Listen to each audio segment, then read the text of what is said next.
What happens when a famous Nobel laureate comes on the scene of the Big Bang Theory? It's the biggest thing that's happened to physics in a long time. Meet Dr. George Smoot, Nobel Prize winner and originator of the Big Bang Theory. The main purpose of my work is to understand the creation and the history of the universe and maybe predict the future. But Dr. Smoot is a huge fan of CBS's Big Bang Theory as well, and has decided to go Hollywood by guest starring as himself. I think it's a great opportunity. I love the show, and it's about the Big Bang, which is what my life work's about. It was very flattering of him because supposedly he called and wrote and requested to be on the show, which is incredibly flattering. We thought, well, yeah, this is a guy that our guys would He's a rock star. He's a rock star in the world. That being said, he's already been correcting my pronunciation of certain things. And rightfully so. It's his to do. You don't see so many superheroes and so forth, typically.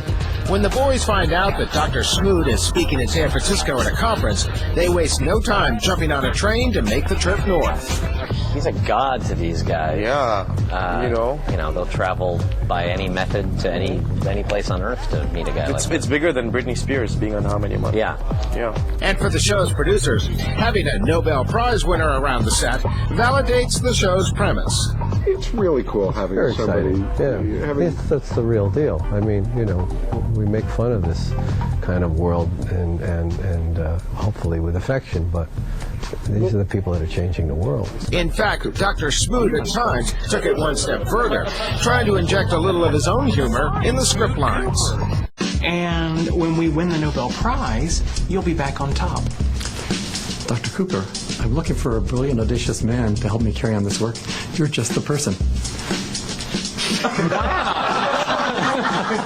George Smoot has ideas for every aspect of life, including sitcom writing. And he had things to pitch. Meanwhile, there's poor Penny, who sits on the sidelines watching Dr. Smoot in an intellectual love fest with the Big Bang Boys. But he's like in love with them, isn't he? Did he mention me? Did George mention Penny? He didn't, did he? You know, he's all about Leonard and Sheldon. I mean, doesn't Penny have a say in this? George Smoot? I just had a great time. These guys are so much fun, and the crew works together so well. And the cast, obviously, having a lot of fun.